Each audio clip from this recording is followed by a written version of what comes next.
Assalomu alaykum, hurmatli kuzatuvchilar, aziz insonlar, sog'misizlar, salomatmisizlar?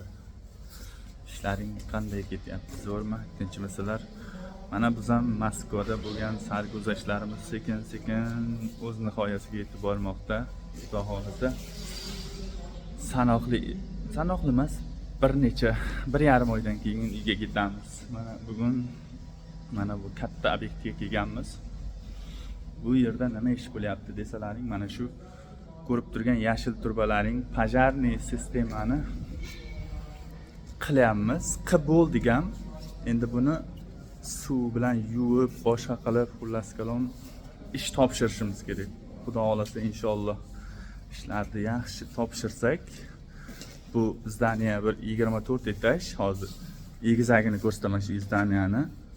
Shu 24 etaj mana shunaqa hozir men turgan zdaniya, xuddi mana shuni egizagi. Buni tepagacha hozir 4-etajga keldik. Buni 24-etajgacha mana shuni suv bilan hozir yuvyapmiz ichini.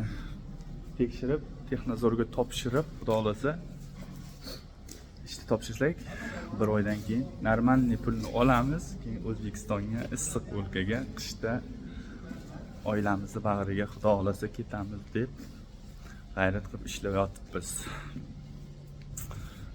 Musofirdagi do'stlarim, sizlar ham g'ayrat qilib ishlanglar. Ishlaringga omad tilayman. Hammalaringga hurmat qilaman. Mana shu bola ham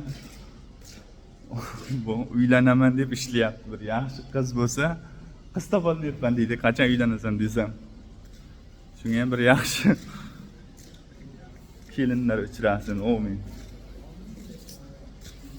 Like bosamiz, qo'llab-quvvatlab turasizlar. Yaxshi videolar chiqaraman. Xayr do'stlarim.